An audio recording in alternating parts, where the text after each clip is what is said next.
So hello everyone, welcome to our channel. So बच्चों लोग, हम लोग पढ़ रहे हैं class 11th micro economics.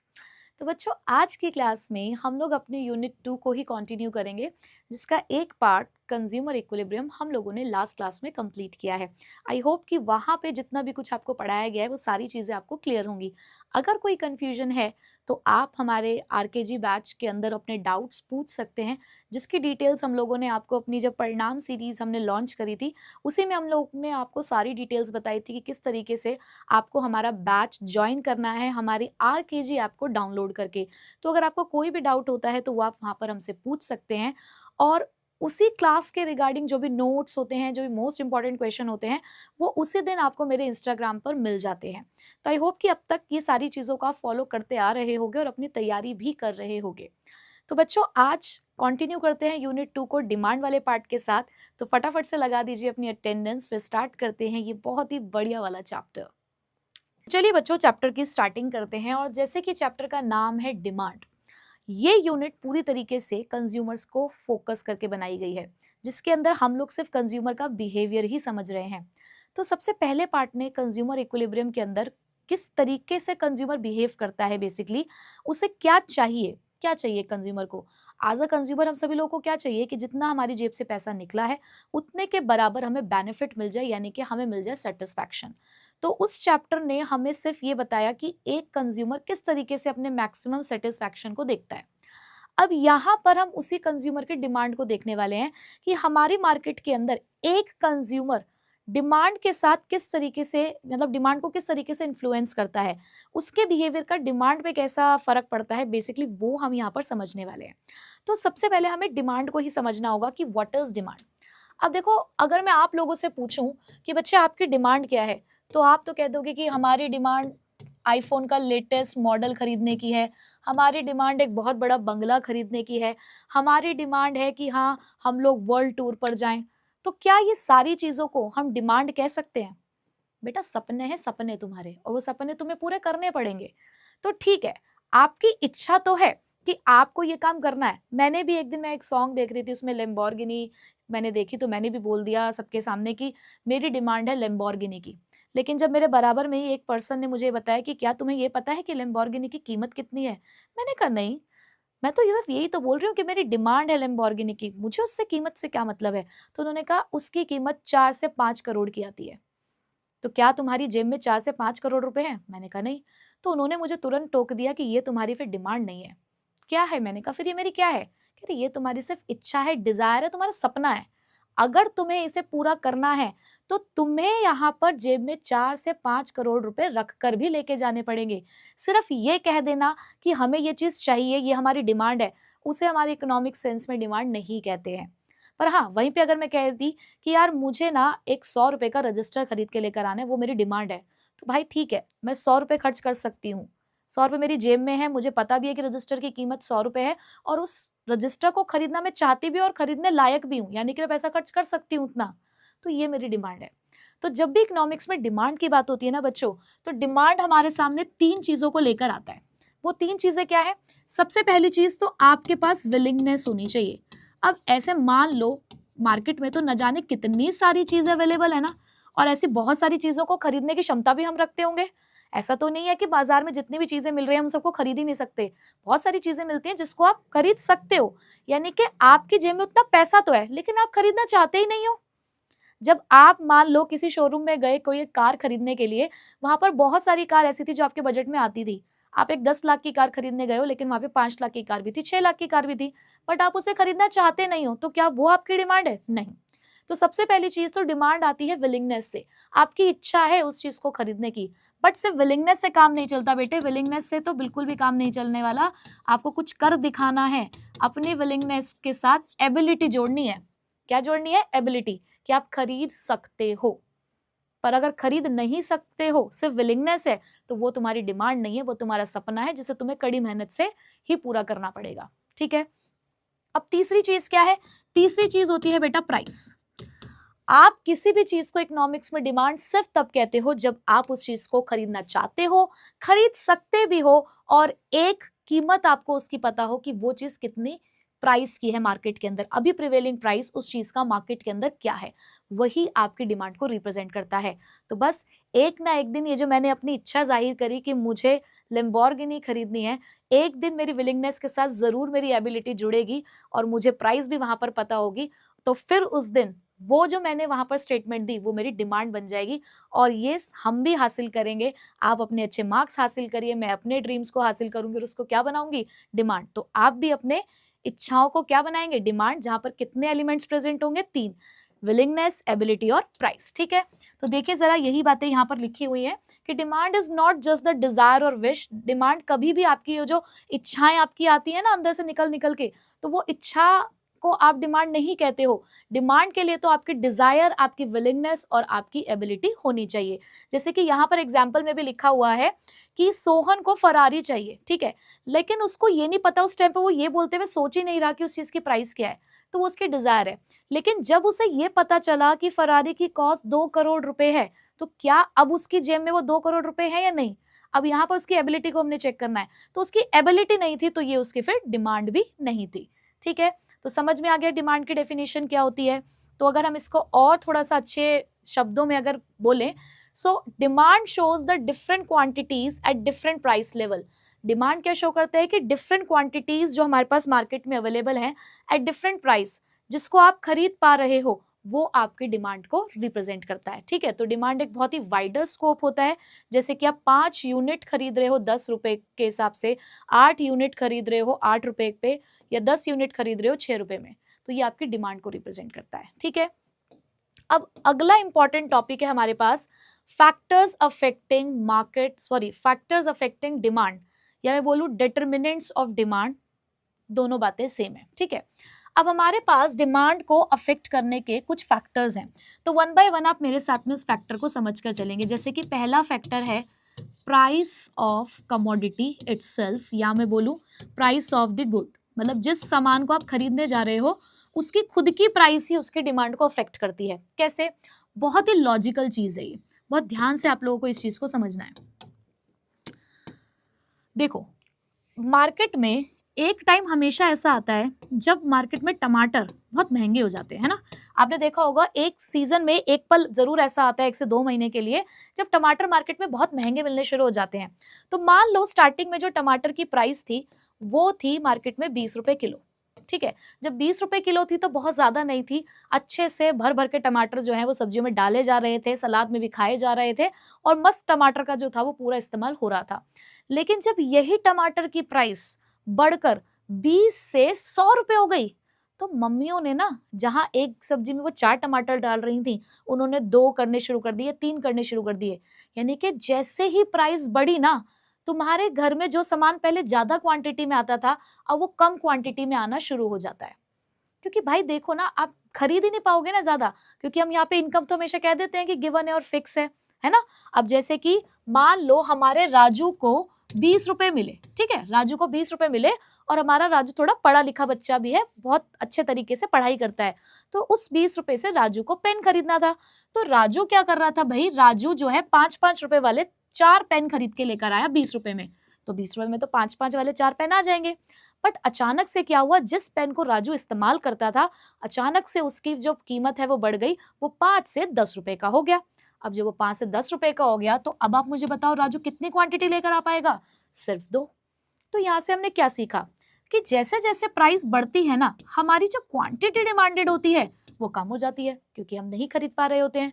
But वहीं पे अगर मैं कह दूं कि ये प्राइस, अब हमारी जो पेन की जो प्राइस है वो मान लो 2.5 रुपए हो गई, अब जब 2.5 रुपए हो जाएगी, तो अब तो राजू ज्यादा क्वांटिटी खरीद के ला सकता है ना। तो बहुत सिंपल है कि अगर प्राइस आपकी क्या होती है, अगर मार्केट में जो आपकी प्राइस है वो बढ़ जाती है तो क्वांटिटी डिमांडेड डिक्रीज हो जाती है, बट अगर यही प्राइस कम हो जाएगी तो क्वांटिटी डिमांडेड बढ़ जाएगी। तो अभी आपको कैसा दिख रहा है, कैसा रिश्ता दिख रहा है इन दोनों के बीच में, ये रिश्ता क्या कहलाता है? तो ये रिश्ता बेटा क्या कहलाता है, ये रिश्ता कहलाता है इनवर्स रिलेशनशिप। यानी कि किसी भी कमोडिटी की खुद की प्राइस भी उसके डिमांड को अफेक्ट करती है, कि जैसे जैसे प्राइस बढ़ेगी क्वांटिटी डिमांडेड कम हो जाएगी, जैसे जैसे प्राइस कम होगी तो क्वांटिटी डिमांडेड बढ़ जाएगी। और हम आम आदमी इसी रूल को फॉलो करते हैं। जब चीजें सस्ती होती हैं तो ज्यादा खरीद पाते हैं, लेकिन जब चीजें महंगी होती हैं तो हम थोड़ा सा अपना हाथ खींच लेते हैं और सामान को कम ही खरीदते हैं। ठीक है, तो ये बात समझ में आ गई। So there is an inverse relationship between price and quantity demanded. As price rises demand falls, but when price falls demand rises. ठीक है, चलो अब बढ़ते हैं नेक्स्ट वाले टॉपिक की तरफ। अब इसको भी ध्यान से समझेंगे। ठीक है, अब है प्राइस ऑफ रिलेटेड गुड्स। क्या आया बच्चे? Price of related goods. अब बच्चे रिलेटेड गुड्स का मतलब क्या होता है? ऐसे गुड्स जो आपस में कोई रिलेशनशिप रखते हैं। अब तुम रिलेशनशिप वर्ड सुन के प्लीज कुछ ही और जोन में मत चले जाना, बिल्कुल भी कुछ याद मत करना बच्चों। अभी अपने दिल को थोड़ा सा थाम कर बैठो, अभी सिर्फ पढ़ाई कर रहे हो तो सिर्फ पढ़ाई के बारे में सोचो। तो प्राइस ऑफ रिलेटेड गुड्स में हम जब रिलेटेड गुड्स की बात करते हैं तो जहां रिलेट आ गया है वहां रिश्ता तो आएगा, वहां रिलेशनशिप तो आएगा। तो यहाँ कुछ ऐसे गुड्स हैं जो कहीं ना कहीं एक दूसरे को रिलेट करते हैं। अब इस रिश्ते के बेसिस पर हमने इन गुड्स को दो पार्ट्स में डिवाइड किया। एक को बोलते हैं हम सब्स्टिट्यूट गुड्स और एक को बोलते हैं हम लोग कॉम्प्लीमेंट्री गुड्स। ठीक है, क्या बोलते हैं? Complementary goods. अब ये गुड्स क्या होते हैं? चलो पहले इसकी डेफिनेशन लिख के बता देती हूँ। These are the pair of those goods which can be used in place of each other। यानी कि ऐसे गुड्स जो एक दूसरे की प्लेस पर इस्तेमाल किए जा सकते हो उन्हें हम सब्स्टिट्यूट गुड्स कहते हैं। मतलब कि आपका मन कर रहा था कि आज तो मुझे पेप्सी पीनी है, तो आप किसी की दुकान पर पहुंचे और वहां आपने कहा कि भैया एक पेप्सी की बोतल दे दो, लेकिन उन्होंने कहा कि बेटा आज पेप्सी तो अवेलेबल नहीं है, कोका कोला पियोगे क्या? कोका कोला पी के भी तुम्हें उतना ही मजा आएगा जितना तुम्हें पेप्सी को पीकर आता है। तो आपने कहा ठीक है, कोई बात नहीं, पेप्सी नहीं भी है तो आप मुझे कोका कोला ही दे दो, क्योंकि वो भी एक सॉफ्ट ड्रिंक है, वो दूसरा भी एक सॉफ्ट ड्रिंक है, तो कोई बात नहीं, हम कोका कोला से काम चला लेंगे। चलो भाई, यहाँ पर भी एक गुड ने दूसरे गुड को सब्स्टिट्यूट कर दिया, यानी कि आप उसको उसकी प्लेस पर इस्तेमाल कर सकते हो। अब जैसे कि बहुत ही ज्यादा ठंड पड़ रही है, अब ठंड में या तो चाय पीने का मन करता है या फिर कॉफी। तो हम भी गए यहाँ पर एक कैंटीन के अंदर और हमने कहा कि चलो भैया एक गर्मा गर्म चाय पिला दो। तो उन्होंने कहा अरे मैडम चाय तो खत्म हो चुकी है, आपको कॉफी पीनी है तो हम कॉफी पिला सकते हैं आपको। मैंने कहा ठीक है भैया कोई बात नहीं, गर्मा गर्म कॉफी ही पिला दो। तो यहाँ पर भी मैंने टी को सब्स्टिट्यूट कर दिया और कॉफी को पीना शुरू कर दिया। तो ये होते हैं बच्चे सब्स्टिट्यूट गुड्स जो एक दूसरे की कमी को पूरा कर रहे हैं या एक दूसरे की प्लेस पर इस्तेमाल किए जा सकते हैं। जैसे कि राजू को जब एंजल प्रिया नहीं मिलती तो वो प्रियंका से काम चला लेता है, यानी कि उसके साथ ही घूमने निकल जाता है। और जब प्रियंका बिजी होती है तो वो एंजल प्रिया के साथ घूमने निकल जाता है। देखो भाई यहाँ पे भी सब्स्टिट्यूशन चल रहा है। ठीक है, बट कॉम्प्लीमेंट्री गुड्स क्या होते हैं? बताइए, कॉम्प्लीमेंट्री गुड्स क्या होते हैं? These are the pair of those goods which are used together to satisfy a given want। कि अगर आपको अपनी इच्छा को सेटिस्फाई करना है, अपनी वांट को सेटिस्फाई करना है, तो ये गुड्स एक साथ ही इस्तेमाल किए जा सकते हैं। जैसे कि आपका पेन और उसमें डला हुआ उसका रिफिल या फिर इंक। क्या बिना रिफिल और इंक के बिना क्या आपका पेन वर्किंग कंडीशन में आ पाएगा? नहीं, वो किसी काम का नहीं रहेगा। आप अपनी कार निकाल के निकले मार्केट में घूमने के लिए, लेकिन उस कार में पेट्रोल ही नहीं है, तो क्या ही कर पाओगे? तो ये वो गुड्स होते हैं जो एक दूसरे के साथ ही इस्तेमाल किए जाते हैं, तभी आप अपनी उस वांट को सेटिस्फाई कर पाओगे, नहीं तो आपकी वांट सेटिस्फाई नहीं होगी। ठीक है, सो आई होप कि यहाँ पर आपको सब्स्टिट्यूट गुड्स और कॉम्प्लीमेंट्री गुड्स समझ में आ गए होंगे। सब्स्टिट्यूट गुड्स जो एक दूसरे को सब्स्टिट्यूट कर एक दूसरे के प्लेस पर इस्तेमाल किए जा सकते हो, बट वहीं पे कॉम्प्लीमेंट्री गुड्स क्या होते हैं? जो आपकी वांट को सेटिस्फाई करने के लिए एक साथ ही इस्तेमाल किए जाएंगे। जैसे कि तुम्हें क्लास 11th में अकाउंट्स, बिजनेस और इकोनॉमिक्स में लेकर आने हैं फुल मार्क्स, तो यहाँ पर सिर्फ एक से काम नहीं चलेगा ना। यहाँ कुछ चीजें आपको पराग सर पढ़ाएंगे तो कुछ चीजें मैं पढ़ाऊंगी, हम दोनों मिलकर आपके टारगेट 100 की कोशिश कर रहे हैं कि हम आपको 100 आउट ऑफ 100 दिलवाएं। तो उसके लिए हम हो गए हैं कॉम्प्लीमेंट्री गुड्स आपके लिए, क्योंकि हम एक साथ आप लोगों के लिए वर्क कर रहे हैं ताकि आपका वो जो टारगेट है, वो गोल है, वो आप अचीव कर लें, यानी कि आपकी जो वांट है वो सेटिस्फाई हो जाए। ठीक है, समझ आ गई अब ये बात आपको? चलो, पर हमें सब्स्टिट्यूट गुड मत बना देना प्लीज, ठीक है? तो ये नहीं चाहिए, ये चाहिए। चलो, सो जोक्स अपार्ट, अब इस कॉन्सेप्ट को समझ लेते हैं। अब सब्स्टिट्यूट गुड्स किस तरीके से बिहेव करते हैं, कैसे डिमांड को अफेक्ट करते हैं। देखो, जब भी आप रिलेटेड गुड की बात करोगे ना बेटा, तो एक की प्राइस का दूसरे की डिमांड पर असर हम देखेंगे। जैसे मैंने अभी आपको टी और कॉफी का एग्जाम्पल दिया, ठीक है? मान लो कि टी की प्राइस मार्केट में बढ़ गई। पहले कैंटीन में टी 10 टी भी पियोगे तो भी वो भी 10 रुपए की है, कॉफी पियोगे वो भी 10 रुपए की है। तो पैसों के मामले में तो कोई डिफरेंस नहीं है, ठीक है? दोनों ही 10-10 रुपए की थी। अचानक से क्या हुआ, टी की जो डिमांड, मतलब टी की जो प्राइस थी, कैंटीन वाले ने वो बढ़ा दी। कैंटीन वाले ने कहा कि नहीं, अब टी जो है वो 10 रुपए की नहीं बिकेगी, अब वो 20 रुपए की बेची जाएगी। तो जैसे ही टी की प्राइस बड़ी होगी, आप मुझे बताओ उससे कॉफी की डिमांड पर क्या असर पड़ेगा? टी की प्राइस का बढ़ जाना कॉफी की डिमांड को कैसे अफेक्ट करेगा? अब जो लोग पहले टी पिया करते थे क्योंकि 10 रुपए का एक कप मिल जाता था, अब उन्हें उसके लिए 20 रुपए खर्च करने पड़ेंगे। तो अब लोग क्या करेंगे, अपनी डिमांड को शिफ्ट करेंगे, सब्स्टिट्यूट करेंगे। लोग टी को छोड़कर कॉफी पीना शुरू कर देंगे। भले ही कॉफी की प्राइस में कोई चेंजेस नहीं आए हैं, लेकिन टी की प्राइस के चेंज हो जाने की वजह से कॉफी की जो डिमांड है मार्केट में वो बढ़ने लग जाएगी। तो यहाँ आपको कैसा रिलेशनशिप देखने को मिल रहा है? दोनों सेम डायरेक्शन में जा रहे हैं। तो यहाँ आपका रिलेशनशिप होता है पॉजिटिव, ठीक है? तू हाँ कहेगी तो मैं भी हाँ कहूंगा, तू ना कहेगी तो मैं भी ना ही कहूंगा। तो यहाँ दोनों पॉजिटिवली एक दूसरे के साथ चल रहे हैं। तो यहाँ कौन सा रिलेशनशिप है? पॉजिटिव रिलेशनशिप, ठीक है? बट अगर हम कॉम्प्लीमेंट्री गुड्स की बात करें तो बेटा, इसका जो हम लोग एग्जाम्पल पढ़ते हैं वो हम कार और पेट्रोल का ले लेते हैं, क्योंकि एक बहुत ही ट्रेडिशनल एग्जाम्पल है, तो आप सब लोग रिलेट कर पाओगे उससे। मान लो मार्केट में जो पेट्रोल की प्राइसेस हैं, मान लो मार्केट में पेट्रोल की जो प्राइसेस हैं वो बढ़ गई। अब उसका कार की डिमांड पर क्या फर्क पड़ेगा? यहाँ पर चलो मैं एग्जाम्पल पूरा भी लिख देती हूँ कि हमने यहाँ लिया है टी और कॉफी का एग्जाम्पल, और यहाँ हम लोगों ने लिया है कार एंड पेट्रोल, ठीक है? तो मान लो अगर मार्केट में पेट्रोल की प्राइसेस बढ़ गई तो पेट्रोल वाली कार पे, अब आप कहेंगे मैम कोई बात नहीं, डीजल वाली आ जाएगी, सीएनजी वाली होगी। नहीं बेटा, अगर मैं पेट्रोल की बात कर रही हूँ तो मैं कार भी कौन सी वाली बात कर रही हूँ? पेट्रोल कार, जो सिर्फ पेट्रोल से चलती है, उसी की बात हो रही है। तो अगर पेट्रोल की प्राइसेस बढ़ गई तो उसका कार की डिमांड पे क्या फर्क पड़ेगा? कार की डिमांड कम हो जाएगी, ठीक है? लोग वही उसके दूसरा जो सब्स्टिट्यूट है वो ढूंढना शुरू कर देंगे। बट वहीं पर अगर पेट्रोल की प्राइस कम हो गई तो, अगर पेट्रोल की प्राइस कम हो जाएगी तो पेट्रोल से चलने वाली गाड़ियों की डिमांड बढ़ जाएगी। अब यहाँ देखो आपको रिलेशनशिप कैसा देखने को मिल रहा है, देखो जरा, दोनों अपोजिट डायरेक्शन में जा रहे हैं। तो अगर दोनों अपोजिट डायरेक्शन में जा रहे हैं तो कैसा रिलेशनशिप है इनके बीच में? इनके बीच में रिलेशनशिप है इनवर्स या नेगेटिव। तू हाँ कहे तो मैं ना कहूंगी, तू ना कहेगा तो मैं हाँ कहूंगी। तो यहाँ तो ये दोनों अपोजिट डायरेक्शन में जा रहे हैं, तो यहाँ कैसा रिलेशनशिप है? इनवर्स रिलेशनशिप, ठीक है? तो समझ आ गया। प्राइस ऑफ रिलेटेड गुड्स में दो तरीके के गुड्स हैं, सब्स्टिट्यूट गुड्स और कॉम्प्लीमेंट्री गुड्स।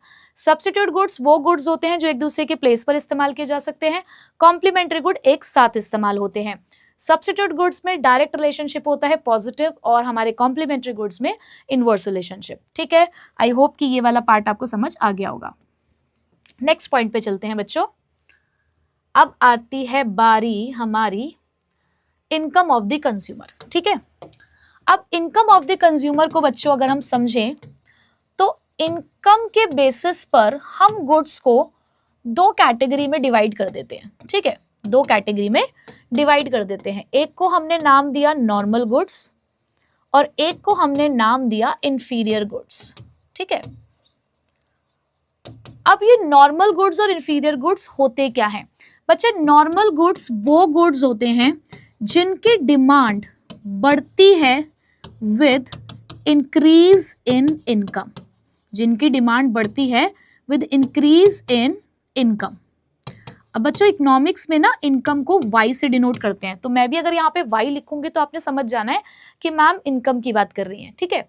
तो ऐसे गुड्स जिनकी डिमांड इनकम बढ़ने के साथ साथ बढ़ जाती है उन्हें नॉर्मल गुड्स कहते हैं। बट ऐसे गुड्स जिनकी डिमांड डिक्रीज हो जाती है विद इंक्रीज इन इनकम, उसे हम लोग इंफीरियर गुड्स कहते हैं। चलिए अब इस चीज को समझते हैं कि नॉर्मल गुड और इंफीरियर गुड क्या है।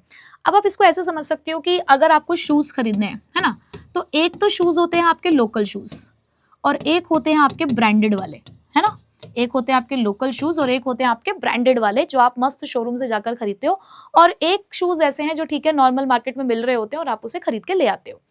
अब अगर मैं कहूँ कि लोकल शूज तुम्हारे लिए इंफीरियर गुड्स हैं, ठीक है, और ये ब्रांडेड वाले गुड्स तुम्हारे लिए नॉर्मल गुड्स हैं। अब इन ये डिमांड को कैसे अफेक्ट करते हैं? हमारा राजू जब जूते पहले खरीदने के लिए जा रहा था तो वो पहले ये वाले लोकल वाले जूते खरीदा करता था, लेकिन जब अचानक से उसकी इनकम बढ़ी, हमारा राजू एक सक्सेसफुल जेंटलमैन बन गया और जैसे उसकी इनकम बढ़ी तो उसने अपनी डिमांड को इंफीरियर गुड्स से कहाँ शिफ्ट कर दिया? नॉर्मल गुड्स पे। यानी कि पहले जो राजू इंफीरियर गुड्स के लिए डिमांड कर रहा था, अब उसकी वही डिमांड नॉर्मल गुड्स के लिए होने लगी है। तो कहने का मतलब ये है कि जैसे जैसे इनकम बढ़ती है, क्या कहने का मतलब है कि जब जब इनकम बढ़ती है तो इनकम बढ़ने की वजह से नॉर्मल गुड्स की डिमांड भी बढ़ जाती है, क्योंकि अब हमारे पास वो एबिलिटी है, हमारे पास वो परचेजिंग पावर है कि हम अब नॉर्मल गुड्स को खरीदना अफोर्ड कर सकते हैं। बट वहीं पे अगर मैं कहूँ कि आपकी इनकम अगर बढ़ती है तो आपके लिए इंफीरियर गुड्स की जो डिमांड है वो कम हो जाती है। आप खुद ही इस एग्जाम्पल में देख लो, जहां पर लोकल वाले शूज को राजू खरीद रहा था ना जब उसकी इनकम कम थी, पर जैसे ही उसकी इनकम बढ़ी तो उसने इंफीरियर गुड की डिमांड को कम कर दिया लेकिन नॉर्मल गुड्स की डिमांड को बढ़ा दिया। तो इफेक्ट तो सेम है, दोनों ही केसेस में इनकम बढ़ रही है, लेकिन इनकम बढ़ने का पॉजिटिव इंपैक्ट जाता है नॉर्मल गुड्स पे और नेगेटिव इंपैक्ट जाता है उसका इंफीरियर गुड पे।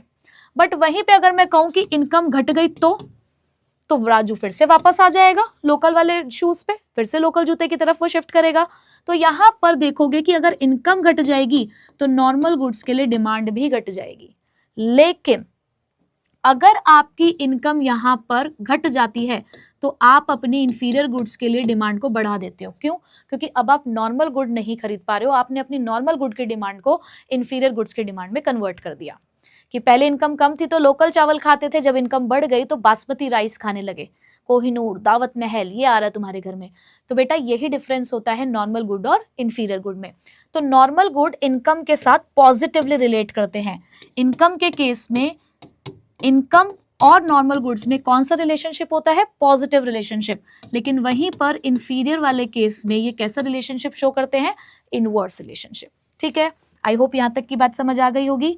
बहुत इंपॉर्टेंट कॉन्सेप्ट है क्योंकि इसके ऊपर बेस्ड 6 नंबर के क्वेश्चन आता है जहाँ पे आपको ग्राफ वगैरह सब बनाना होता है।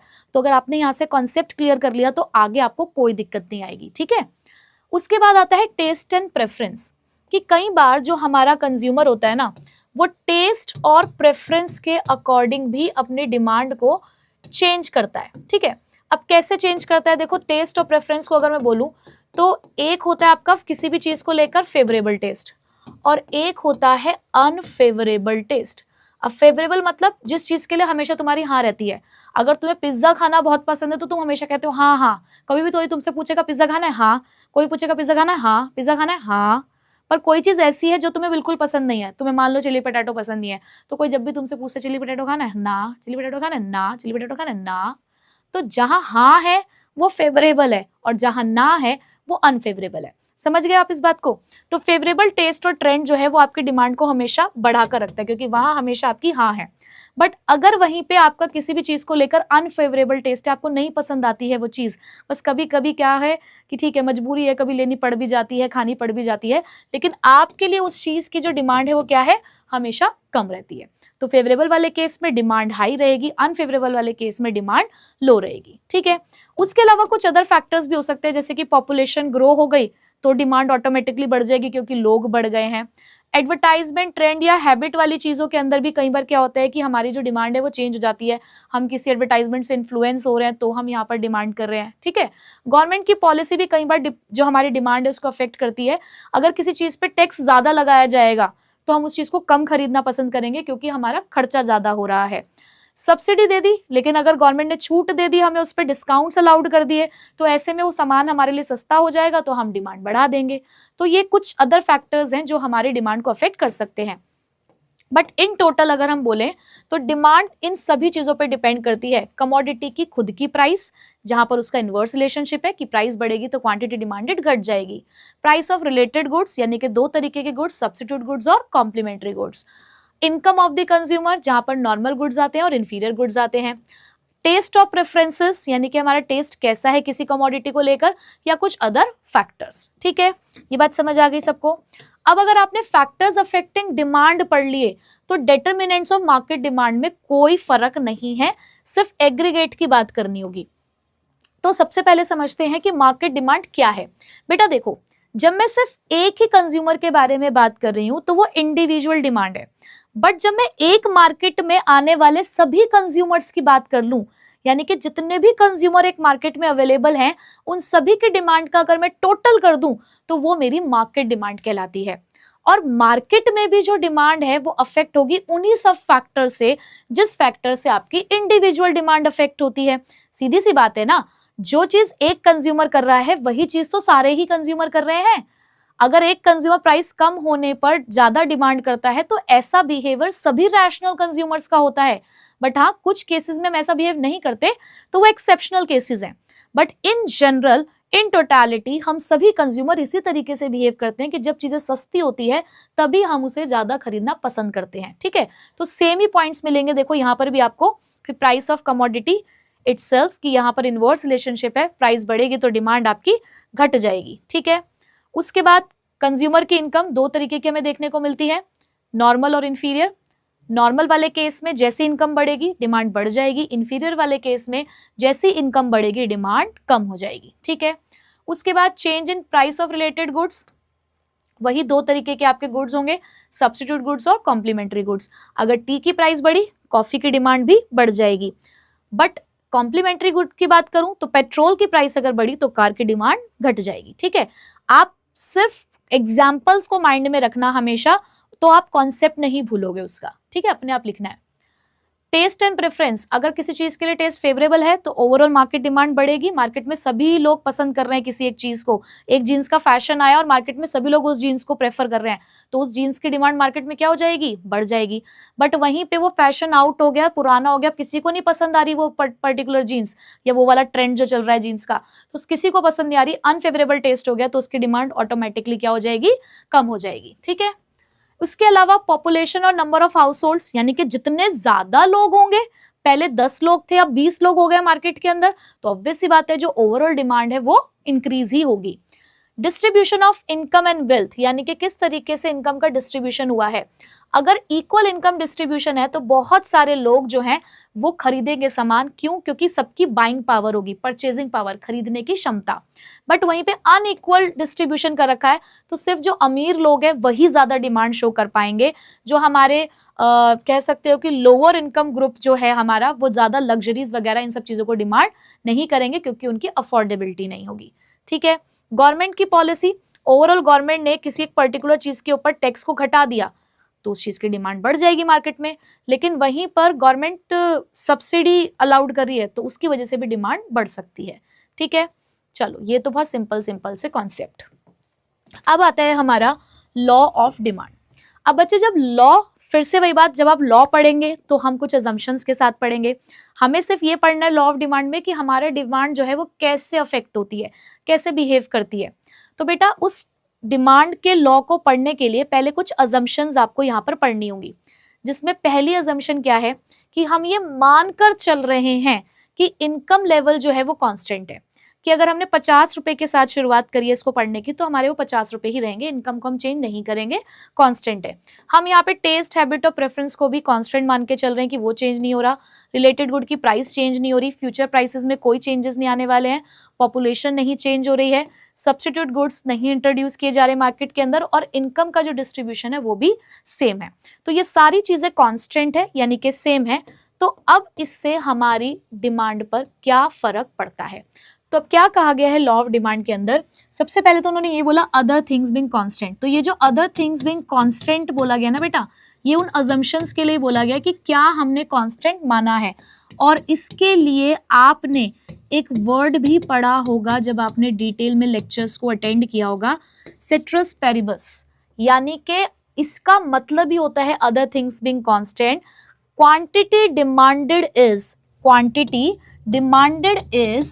inversely related to its price। वो कह रहे हैं कि अगर हम सारी चीज़ों को कांस्टेंट मान लें कि income, price of related good, taste of preference, इन सभी लोग चीज़ों को अगर हम छोड़ दें तो सिर्फ अगर हम प्राइस ऑफ कमोडिटी को देख रहे हैं तो हमारी क्वांटिटी डिमांडेड हमारी प्राइस से इनवर्सली रिलेट करता है।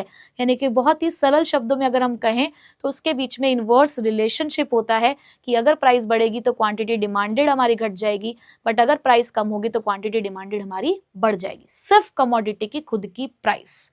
ठीक है, जैसे कि अभी मैंने आपको एग्जाम्पल दिया है, किसका एग्जाम्पल दिया था, पेन का भी एग्जाम्पल दिया था, और ऐसे आप किसी भी चीज का एग्जाम्पल आप यहाँ पर ले सकते हो। ठीक है, चलो लॉ ऑफ डिमांड समझ आ गया आप लोगों को।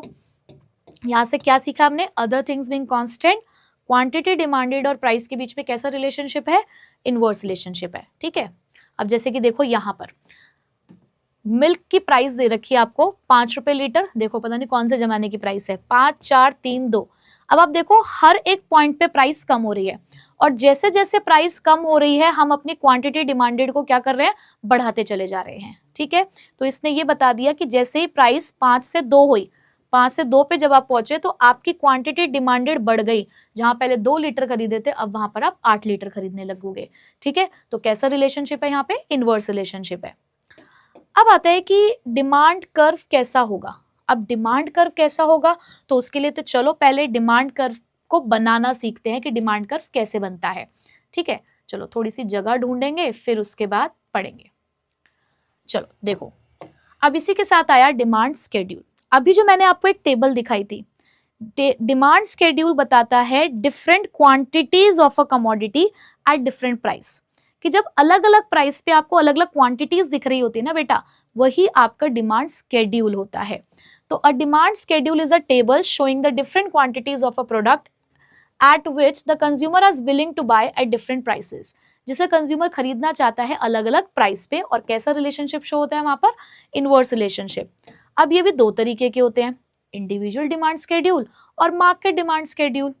इंडिविजुअल मार्केट डिमांड का मतलब होता है एक ही कंज्यूमर की डिमांड, जैसे कि अभी मैंने सिर्फ आपको प्राइस दिखाई और एक क्वांटिटी डिमांडेड दिखाई, तो वो एक ही कंज्यूमर के बारे में वहां पर बात हो रही थी।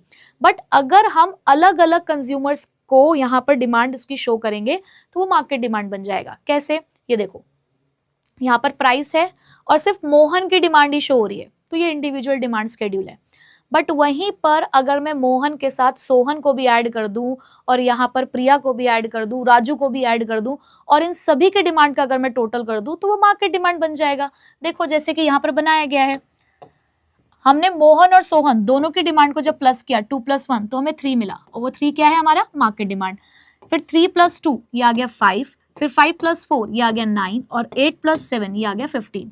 तो ये जो आपने टोटल किया है, हॉरिजॉन्टल समेशन किया है, क्या बोलते हैं इसको, हॉरिजॉन्टल समेशन, क्योंकि देखो आपने ऐसे टोटल किया ना, आपने ऐसे तो टोटल नहीं किया, आपने कैसे टोटल किया, ऐसे, तो इसे बोलते हैं the horizontal summation of individual demand is known as the market demand.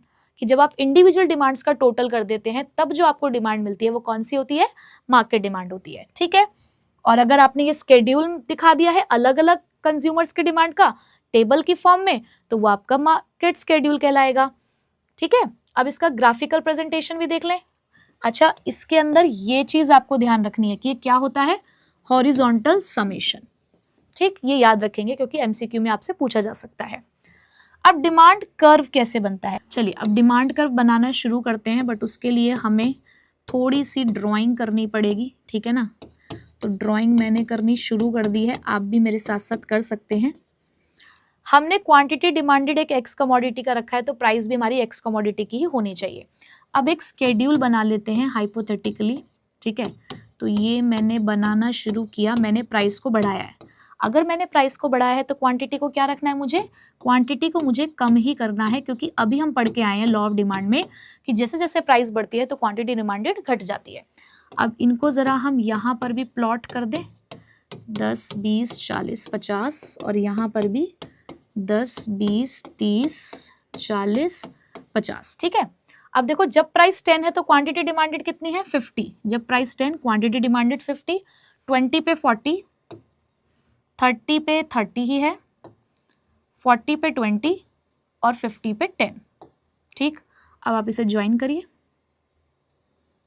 ये बन गया आपका डिमांड कर्व। तो कैसी शेप दिख रही है बच्चों, कैसी शेप दिख रही है आपको? ये बेटा, ये जो आपको शेप देखने को मिल रही है, ये जो शेप आपको यहाँ पर देखने को मिल रही है, ये शेप होती है हमारी डाउनवर्ड स्लोपिंग। कौन सी शेप है ये? Downward sloping. और मैंने आपको फर्स्ट क्लास में ये बता दिया था कि जब भी किन्हीं दो वेरिएबल्स के बीच में आपको इनवर्स रिलेशनशिप देखने को मिलेगा तो हमेशा कर्व आपका कैसे बनेगा? Downward sloping. तो कर्व सीख लिया आपने, ये इंडिविजुअल डिमांड कर्व है। अब अगर यही मार्केट डिमांड कर्व बनाना हो तो, क्योंकि डिमांड कर्व भी हमारे पास दो तरीके के होते हैं, एक इंडिविजुअल डिमांड कर्व है जो सिर्फ एक ही बायर की डिमांड्स को रिप्रेजेंट करता है, बट मार्केट डिमांड कर्व वो होता है जो मल्टीपल बायर्स की डिमांड को शो कर रहा है कि एक ही मार्केट के अंदर जब आपने बहुत सारे कंज्यूमर्स की डिमांड का टोटल करा तो वो आपकी मार्केट डिमांड कर्व बन जाता है। और वो टोटल आपने कैसे किया होगा? हॉरिजॉन्टली। ठीक, तो अब जरा इंडिविजुअल डिमांड कर्व और मार्केट डिमांड कर्व में एक फर्क देख लेते हैं। जब मैंने सिर्फ एक ही इस तरीके से डिमांड कर्व ड्रॉ किया है तो ये इंडिविजुअल डिमांड कर्व है, बट जब मैं एक से ज़्यादा डिमांड कर्व्स आपके यहाँ पे बनाकर दिखाऊं, D1 D2, तो हमारा जो मार्केट डिमांड कर्व होगा ना वो सबसे ऊपर जाएगा। ये मेरा मार्केट डिमांड कर्व होगा। क्यों? क्योंकि इसके अंदर सभी बायर्स की डिमांड का सम टोटल है, बट ये मेरे इंडिविजुअल डिमांड कर्व्स हैं क्योंकि ये सिर्फ एक ही कंज्यूमर्स के डिमांड कर्व को शो करता है। ठीक है, तो मार्केट डिमांड कर्व हमेशा हमारा जो होता है वो टोटल होता है सभी के डिमांड कर्व्स का, इसलिए हमेशा वो एक अपर पोर्शन पर ही आपको बनता हुआ दिखेगा। ठीक है, तो दोनों में डिफरेंस पता चल गया कि इंडिविजुअल डिमांड कर्व क्या है और मार्केट डिमांड कर्व क्या है। ठीक है, चलो बच्चों, तो ये भी बात आपको समझ में आ चुकी है। अब ये मार्केट डिमांड कर्व हो चाहे हमारा इंडिविजुअल डिमांड कर्व हो, ये सारे के सारे डिमांड कर्व डाउनवर्ड स्लोपिंग ही क्यों होते हैं? अब इसके पीछे कुछ तो रीजन होगा ना डाउनवर्ड स्लोपिंग होने का। तो बस अगला क्वेश्चन हमारा यही है कि हमारा जो डिमांड कर्व है वो डाउनवर्ड स्लोपिंग क्यों होता है? क्यों है हमारा डिमांड कर्व इतना डाउनवर्ड स्लोपिंग? तो बेटा उसके पीछे वही रीजन है जो पीछे भी पढ़ के आए हो आप। सबसे पहला reason, law of diminishing marginal utility. अब मेरे प्यारे बच्चे जिन्होंने अच्छे से लेक्चर अटेंड किया होगा उनको ये पता होगा कि law of diminishing marginal utility क्या होता है, कि जैसे जैसे हम किसी भी कमोडिटी की एक्स्ट्रा यूनिट को लेने लगते हैं तो उससे मिलने वाला सेटिस्फैक्शन क्या होता है? कम होने लगता है। तो इसी वजह से एक चीज बढ़ रही है तो यहाँ पर भी दूसरी चीज घट रही है ना, यूनिट्स बढ़ा रहे हो तो सेटिस्फैक्शन आपका घट रहा है। तो इस वजह से भी आपका जो डिमांड कर्व है उस यूनिट के लिए, उस कमोडिटी के लिए वो क्या हो जाता है? आपका फॉल हो जाता है, यानी कि डाउनवर्ड स्लोपिंग शो करता है। तो as a consumer consumes more units of a product, the additional satisfaction from each extra units falls. ठीक है, a consumer buy only more if the price fall enough to match the lower marginal utility। अब क्या होगा कि क्योंकि हर एक बढ़ती हुई कमोडिटी से, भाई इसका क्या रिलेशनशिप है इस वाले चैप्टर में, कि हर एक बढ़ती हुई कमोडिटी से क्योंकि अब उसको सेटिस्फैक्शन कम मिल रहा है तो सेटिस्फैक्शन के साथ अब उसका प्राइस मैच नहीं हो रहा। अब तो सही लग रहा है कि यार सेटिस्फैक्शन तो कम मिल रहा है लेकिन प्राइस में ज्यादा पे कर रहा हूं, तो अब वो ज्यादा तभी खरीदना चाहेगा जब प्राइस कम हो जाएगी। भाई अपनी यूटिलिटी के हिसाब से पहली प्लेट जब खाई थी मोमो की तो बढ़िया लग रहा था, 100 रुपए की प्लेट खाई, बढ़िया लग रहा है, ठीक है, मजा आ रहा है, बट जब आप 4th प्लेट पर पहुंच गए तो 5th प्लेट की तरफ आप तभी जाओगे जब वो अपने मोमो की प्लेट की प्राइस घटा देगा कि भाई अपने 4 प्लेट खा लिए, चलो 5वीं प्लेट की प्राइस अब इतने की है, तो ही आप अब उस पर जाओगे। क्यों? क्योंकि अगर आप उस पर जा रहे हो तो पैसा तो आप उतना ही पे करो लेकिन आपको वो सेटिस्फैक्शन नहीं मिल रहा है। तो लॉ ऑफ मार्जिनल यूटिलिटी यहाँ पर भी आपकी डिमांड को अफेक्ट करता है। ठीक, चलो अब दूसरा इफेक्ट है इनकम इफेक्ट। सबसे ज्यादा गलती बच्चे इस वाले पॉइंट को एक्सप्लेन करने में करते हैं। पता है क्यों? क्योंकि बच्चे ना बहुत बार ना नाम के साथ जाते हैं कि अच्छा इनकम इफेक्ट लिखा हुआ है तो इसमें इनकम का इफेक्ट होगा कि इनकम बढ़ती होगी, इनकम घटती होगी। बेटा आपकी इनकम भी ना दो तरीके की होती है, एक होती है आपकी रियल इनकम और एक होती है आपकी मनी इनकम। मनी इनकम को पहले अगर मैं समझाऊं तो मान लो अगर आपकी जेब में पहले 50 रुपए थे, आपकी मम्मी आपको पॉकेट मनी 50 रुपए दे रही थी, तो वो आपकी मनी इनकम है। बट वही मम्मी ने आपके ऊपर तरस खाते हुए आपकी इनकम को 50 से 100 का कर दिया, तो वो भी आपकी मनी इनकम है कि आपके हाथ का पैसा बढ़ गया है। सामान भले ही आप कितना भी खरीद रहे हो लेकिन आपकी पॉकेट मनी बढ़ गई है, इन रियलिटी आपकी इनकम बढ़ गई है। बट जब हम बात करते हैं रियल इनकम की, तो रियल इनकम का मतलब होता है किसी भी इनकम की परचेजिंग पावर का बढ़ जाना। मतलब फिर से हम राजू को बुलाते हैं, राजू फिर से, राजू 10 रुपए का पेन खरीदता है। राजू जो पेन खरीदता है उसकी कीमत क्या है? 10 रुपए की है। उसकी एक पेन की कीमत कितनी है? 10 रुपए। अब जब उसे यहाँ पर 40 रुपए मिलते थे, 40 रुपए पहले जब उसे मिलते थे तो वो कितने पेन खरीद के लेकर आता था? 4। ठीक, मम्मी ने कहा आपसे राजू तुम्हें 80 रुपये मिलेंगे, तो अब राजू कितने खरीद सकता है? 8। तो यहाँ तो ये इस इनकम ने आपकी क्वांटिटी को इंक्रीज कराया ना। बट जब मैं बात करूंगी ना रियल इनकम की, तो रियल इनकम का मतलब है कि वही पेन 10 से 5 रुपए का हो गया है, पर राजू की पॉकेट मनी आज भी 40 रुपए है। तो राजू अब इस 5 रुपए के पेन को कितने यूनिट्स खरीद के लेकर आ सकता है? वो अब इसके यूनिट खरीद के लेकर आ पाएगा 8। अब आप देखो, 80 रुपए में तुम 8 यूनिट लेकर आए थे क्योंकि तुम्हारी जेब की इनकम बढ़ गई थी। लेकिन जब किसी कमोडिटी की प्राइस फॉल हो जाती है तब आपकी रियल इनकम बढ़ जाती है। यानी कि मैं कहूँ कि वही 40 रुपए, जहां पहले तुम्हें सिर्फ 4 पेन दिलाकर ला रहे थे, आज वही 40 रुपए तुम्हें 8 पेन दिलवा रहे हैं, क्योंकि आपकी कमोडिटी की प्राइस फॉल हो गई है, जिसकी वजह से आपके 40 रुपए की कीमत बढ़ गई। और इसे बोलते हैं परचेजिंग पावर का बढ़ जाना। रियल इनकम का मतलब होता है जब आपकी परचेजिंग पावर बढ़ जाती है, तो उसको हम लोग यहाँ पर इनकम इफेक्ट कहते हैं। तो आप लोग ये गलती मत करना, अगर आपको इनकम इफेक्ट दिखता है तो आपको रियल मनी के बारे में सोचना है, परचेजिंग पावर के बारे में सोचना है। और परचेजिंग पावर जो है वो कमोडिटी की प्राइस पर डिपेंड करती है, कि अगर प्राइस फॉल होगी तो हमारी परचेजिंग पावर बढ़ जाएगी, इसीलिए हम ज्यादा खरीद पाएंगे। बट वहीं पर अगर प्राइस बढ़ गई, 10 से 20 रुपए का पेन हो गया, तो ऐसे में हमारी परचेजिंग पावर कम हो जाएगी, जिसकी वजह से हम क्वांटिटी कम खरीद पाएंगे। ठीक है, तो इनकम इफेक्ट भी यहाँ पर बेसिकली यही दिखा रहा है कि प्राइस का ही सारा खेल है।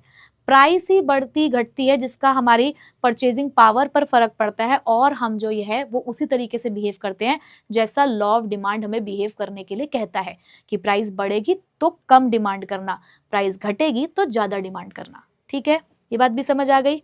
चलो आगे बढ़ते हैं। नेक्स्ट इफेक्ट क्या है? नेक्स्ट इफेक्ट है बेटा सब्स्टिट्यूशन इफेक्ट। अब सब्स्टिट्यूशन इफेक्ट का मतलब क्या है? अभी पीछे पढ़ के आए हो ना, सब्स्टिट्यूट गुड्स। एक कमोडिटी को दूसरी कमोडिटी से आप सब्स्टिट्यूट कर रहे हो, लेकिन वो भी सब्स्टिट्यूशन तुमने कब किया? मैंने तुम्हें बोला था ना, मैं कैंटीन में चाय पीने के लिए गई थी, वहां पे चाय और कॉफी दोनों मिलती है। ठीक है, दोनों के प्राइस ही 10-10 रुपए थे, तो कभी चाय पी ली कभी कॉफी पी ली, कोई डिफरेंस नहीं था, पर ज्यादातर चाय पीते थे। लेकिन जैसे ही मार्केट में टी की, उस कैंटीन वाले ने जैसे ही टी की प्राइस बढ़ाई, तो मैंने कॉफी की डिमांड को बढ़ा दिया। अब मैंने टी को रिप्लेस कर दिया। पहले दिन में 3 कप हम चाय पीते थे, अब 1 कप चाय पीते हैं, 2 कप कॉफी पीते हैं। क्यों? क्योंकि टी की प्राइस बढ़ गई है, इसीलिए हमने कॉफी की डिमांड को बढ़ा दिया। बट अल्टीमेटली यहाँ पर भी क्या इफेक्ट दिखा तुम्हें? यहाँ पर भी तो हमने यही देखा कि जब प्राइस बढ़ी तो ऑटोमेटिकली टी की क्वांटिटी कम हो गई, है ना। तो जो सब्स्टिट्यूशन इफेक्ट है वो यही बताता है कि जैसे जैसे कमोडिटी की प्राइस फॉल होती है, it becomes cheaper than substitutes. तो वो उसके कंपैरिजन में सस्ता हो जाता है, कि जब टी की प्राइस बढ़ी तो उसके कंपैरिजन में कॉफी सस्ती हो गई, तो इसलिए हमने कॉफी की डिमांड को बढ़ा दिया है। तो यहाँ पर सब्स्टिट्यूशन इफेक्ट आपको यही समझा रहा है कि यहाँ भी लॉ अप्लाई होता है। देखो, प्राइस का ही सारा का सारा खेल है। ठीक है, चलो, तो सब्स्टिट्यूशन इफेक्ट भी समझ आ गया। तो अब नेक्स्ट पॉइंट क्या है? New consumer in the market. अब new consumer in the market का मतलब क्या हुआ? देखो, मार्केट में जब किसी भी कमोडिटी की प्राइस चेंज होती है, किसी भी कमोडिटी की प्राइस जब चेंज होती है ना, तो उसका 2 इफेक्ट होता है। और उस चेंज को भी मैं अगर ये बोलूं कि वो चेंज फॉल वाला है, कि किसी कमोडिटी का मार्केट में जो प्राइस है वो फॉल हो रहा है। मान लो कि एक मोबाइल फोन है, ठीक है, एक मोबाइल फोन पहले मार्केट में 20,000 रुपए का मिल रहा था, आज के डे में वही मोबाइल फोन मार्केट में 8,000 का मिल रहा है। वही सेम मोबाइल फोन मार्केट में 8,000 का मिल रहा है। तो उससे क्या 2 चीजें निकल कर आएंगी? पहली बात, जो एग्जिस्टिंग यूजर्स हैं, जो एग्जिस्टिंग कस्टमर्स हैं, जो कंज्यूमर्स हैं, उनकी डिमांड उस प्रोडक्ट के लिए बढ़ जाएगी। मान लो पहले तो सिर्फ एक ही बंदे ने घर में फोन खरीद रखा था, अब मार्केट में मोबाइल सस्ता हो गया तो उसने अपने घर के सारे मेंबर्स को यहाँ पर मोबाइल फोन दिला दिया। एग्जिस्टिंग कंज्यूमर था, वो उस चीज को खरीदता था पहले भी, बट जैसी प्राइस कम हुई तो उसने अपनी क्वांटिटी बढ़ा दी, क्योंकि अब वो ज्यादा अफोर्ड कर सकता है खरीदना।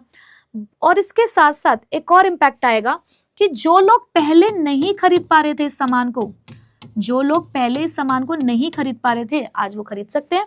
जब 20,000 का सामान था तो वो अफोर्डेबल नहीं था उनके लिए, लेकिन जैसे ही 8,000 का हुआ तो बहुत सारे नए यूजर्स आ गए कि अब हम भी खरीद सकते हैं।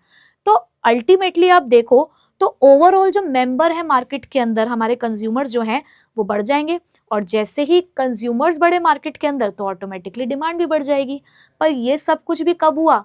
जब प्राइस में चेंज हुआ, जब प्राइस फॉल हुई तभी तो ये सब कुछ हुआ, तभी तो नए यूजर्स भी आ पाए और एग्जिस्टिंग यूजर्स ने भी अपनी डिमांड बढ़ाई। तो यहाँ भी लॉ अप्लाई हो गया आपका। तो नए कंज्यूमर्स जब मार्केट में एंटर करते हैं तो प्राइस अगर फॉल होती है तो नए कस्टमर भी ज्वाइन करते हैं, और प्राइस अगर राइज होती है तो लो इनकम वाले कंज्यूमर फिर एग्जिट भी कर जाते हैं। तो प्राइस फॉल होगी तो फिर डिमांड बढ़ जाएगी, प्राइस बढ़ जाएगी तो डिमांड घट जाएगी। तो यहाँ पे भी आपको लॉ अप्लाई होता हुआ दिखा। चलो नेक्स्ट, किसी कमोडिटी के मल्टीपल यूजेस होना। अब इसका क्या मतलब है? अब देखो, हम सभी के घर में मिल्क आता है, ठीक है। अब इस मिल्क के बहुत सारे यूजेस हैं। आप इससे चाय पी सकते हो, आप इससे कॉफ़ी बना सकते हो, आप इससे दही जमा सकते हो, है ना। आप खीर भी बना सकते हो, यानी कि स्वीट्स वगैरह भी बना सकते हो, ठीक है। उसके अलावा हम लोग और क्या कर सकते हैं? मिल्क से लस्सी पी सकते हो, भाई तुम लस्सी भी बनाकर पी सकते हो, छाछ भी पी सकते हो, ठीक है। और घी भी बना लेते हैं लोग अपने घर में, मिल्क से पनीर भी बन जाता है। तो एक ही कमोडिटी के ना जाने कितने यूजेस हैं।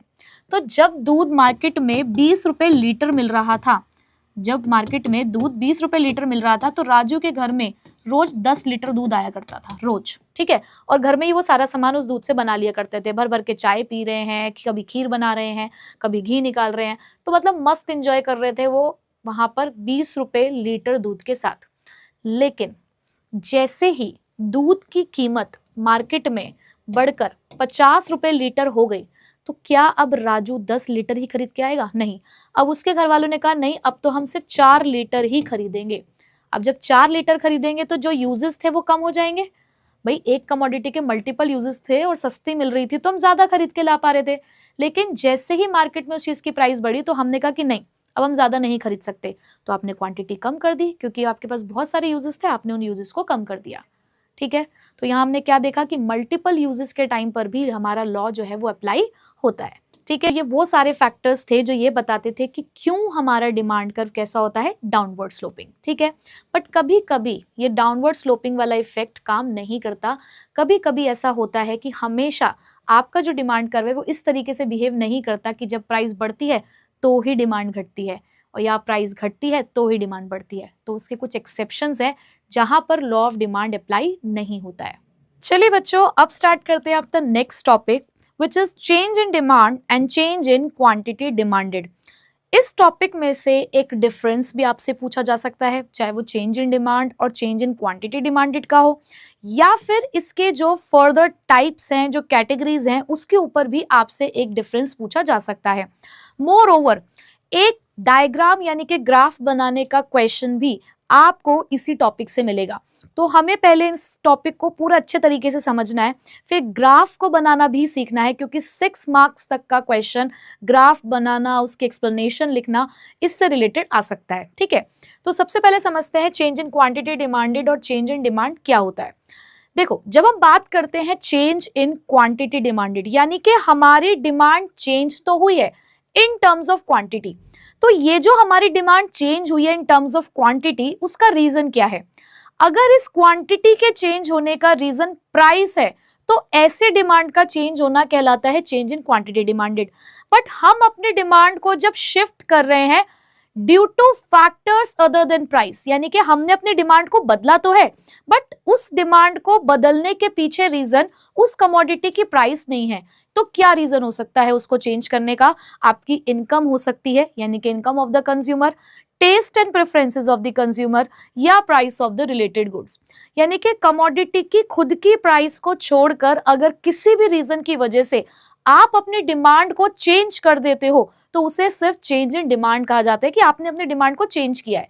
लेकिन अगर आप अपनी डिमांड की क्वांटिटी चेंज कर रहे हो, यानी कि चेंज इन क्वांटिटी डिमांडेड, तो वो सिर्फ और सिर्फ कमोडिटी की प्राइस की वजह से ही हो सकता है।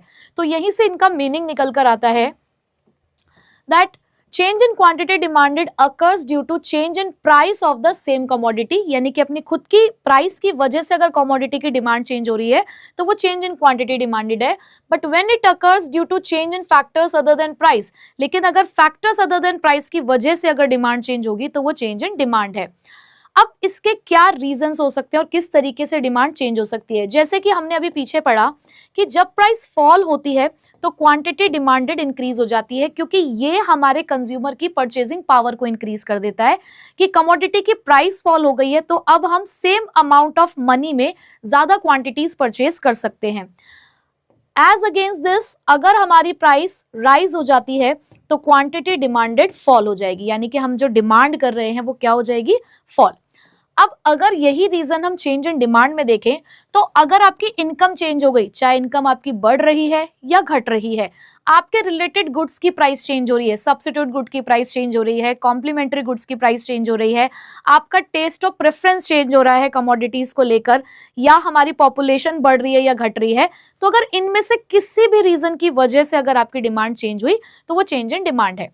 अब इस चेंज इन डिमांड को हम और भी कुछ नाम से जानते हैं, मतलब इनका कुछ ग्राफिकल मीनिंग भी होता है। तो ग्राफिकली हम चेंज इन क्वांटिटी डिमांडेड को बोलते हैं movement along a demand curve. क्या बोलते हैं, movement along a demand curve. और ये मूवमेंट या तो अपवर्ड हो सकता है या फिर डाउनवर्ड हो सकता है, यानी कि अपने डिमांड कर्व में या तो हम अपवर्ड जाएंगे या फिर डाउनवर्ड, सेम डिमांड कर के ऊपर। बट जब हम चेंज इन डिमांड की बात करेंगे तो इसको ग्राफिकली बोला जाता है शिफ्ट इन डिमांड कर्व। और शिफ्ट दो ही तरीके की होती हैं, राइटवर्ड शिफ्ट और लेफ्टवर्ड शिफ्ट। ठीक है, तो ये हो गया हमारा difference between change in quantity demanded and change in demand. ठीक है, तो मेन सारी बातें मैंने आपको इसके अंदर बता दी हैं। अब थोड़ा सा डिटेल में चलते हैं चेंज इन क्वांटिटी डिमांडेड की तरफ सबसे पहले, फिर इनके कुछ और डिफरेंसेस को यहां पर हम लोग समझेंगे। ठीक है, तो जैसे कि अभी हम लोगों ने पढ़ लिया है कि चेंज इन क्वांटिटी डिमांडेड का मतलब है कि जब सिर्फ और सिर्फ प्राइस की वजह से ही हमारी डिमांड चेंज हो रही है तो उसे चेंज इन क्वांटिटी डिमांडेड कहते हैं। अब ये हमारे दो तरीके से होता है, आपकी डिमांड दो तरीके से रिएक्ट कर रही है प्राइस की वजह से, कि जब प्राइस बढ़ रही है तो डिमांड घट रही है और जब प्राइस घट रही है तो डिमांड बढ़ रही है, यानी कि या तो डिमांड इंक्रीज होगी या डिक्रीज। बट इसको यहां पर हमने एक नाम दिया कि अगर आपकी क्वांटिटी डिमांडेड इंक्रीज होती है तो इसको आप बोलते हो एक्सपेंशन या फिर एक्सटेंशन ऑफ डिमांड। ठीक है, क्या बोलते हैं, एक्सपेंशन और एक्सटेंशन ऑफ डिमांड। और वहीं पे अगर आपकी क्वांटिटी डिमांडेड फॉल होती है तो इसको आप बोलोगे कॉन्ट्रैक्शन ऑफ डिमांड। तो यही से डेफिनेशन निकल कर आती है इन दोनों टाइप्स की, that when price false quantity demanded increases and it is called expansion of demand, but when price rises then the quantity demanded decreases and then it is called contraction of demand। तो expansion का मतलब क्या होता है, बढ़ना, contraction का क्या मतलब होता है, कम होना। बस इसी से आप इसके मीनिंग को लर्न कर सकते हो। अब ग्राफिकली ये अपवर्ड मूवमेंट होगा या डाउनवर्ड मूवमेंट होगा वो लॉजिकली समझते हैं बिना किसी डेफिनेशन को पढ़े। सबसे पहले आपने एक ओरिजिनल डिमांड कर्व यहाँ पर ड्रॉ किया। ओरिजिनल डिमांड कर्व ड्रॉ करने के बाद एक इनिशियल आपने यहाँ पर प्राइस यहाँ पर रखी और इस प्राइस पे आपने ये देखा कि आपकी क्वांटिटी कितनी है, ये आपकी इनिशियल क्वांटिटी है। ठीक है, ओरिजिनल प्राइस है ओपी, ओरिजिनल क्वांटिटी है फिलहाल क्यूडी। ठीक है, अब अगर मैं यहाँ पर प्राइस को इंक्रीज कर दूं, मैंने एक नई प्राइस यहाँ पे बनाई P1 और इससे अगर मैं अब चेक करूं कि मेरी क्वांटिटी कितनी इसकी वजह से चेंज हुई, तो ये आपकी नई क्वांटिटी है। अब आप देखो कि जब आप अपवर्ड शिफ्ट हुए, जब आपने अपने प्राइस को बढ़ाया तो आपकी क्वांटिटी यहाँ पर फॉल हो गई है, जो हमारे लॉ ऑफ डिमांड को भी डिस्क्राइब करती है। तो बेटा इस डिमांड कर्व में आप कहाँ शिफ्ट हुए हो, आप यहाँ पर शिफ्ट हुए हो अपवर्ड, है ना। यही वाली क्वांटिटी को तो आप यहाँ पर रिप्रेजेंट कर रहे हो ना, और ये क्वांटिटी आपको ग्राफ में कहाँ मिल रही है, ऊपर की तरफ। तो जब आपकी प्राइस बढ़ी तो आपकी क्वांटिटी डिमांडेड फॉल हुई, और क्वांटिटी डिमांड का फॉल होना क्या कहलाता है, कॉन्ट्रैक्शन ऑफ डिमांड। और कॉन्ट्रैक्शन ऑफ डिमांड का मूवमेंट कौन सा आपको समझ में आया यहाँ पे, अपवर्ड मूवमेंट। बच्चे गलती करते हैं, एक्सपेंशन देखते ही उसको अपवर्ड लिखते हैं, नहीं, आप ग्राफ से देखो कि आप ग्राफ में कहाँ मूव कर रहे हो। ठीक, अब इसी को हम अगर दूसरी तरीके से देखें, अगर हम अपने सेकंड वाले केस के लिए फिर से एक ग्राफ बनाएं और उससे अगर इस चीज़ को समझने की कोशिश करें, थोड़ा सा छोटा ग्राफ बनेगा बट आपको समझ आ जाएगा। ये देखो, अब हमने फिर से एक ग्राफ बनाया। ठीक, फिर से एक ओरिजिनल प्राइस, ओरिजिनल क्वांटिटी हमने यहाँ पर बनाई। अब मैं यहाँ पर प्राइस को फॉल करूँगी। अब मैंने यहाँ पे प्राइस को फॉल किया, ये मेरी प्राइस हो गई P2। अब P2 प्राइस से जब मैंने यहाँ पे नई क्वांटिटी देखने की कोशिश करी तो ये मेरी आ गई नई क्वांटिटी।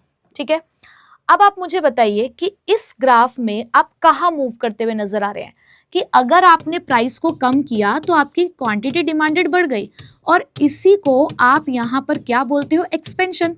तो एक्सपेंशन के केस में आपने कहाँ मूवमेंट दिखाया है डिमांड कर्व के ऊपर, डाउनवर्ड मूवमेंट ना। आप इस वाली डिमांड पे कह रहे हो ना कि आपकी क्वांटिटी बढ़ गई है, तो ये वाली क्वांटिटी लेकिन आपको कहाँ मिली है, जब आप डाउनवर्ड मूवमेंट आपने शो किया।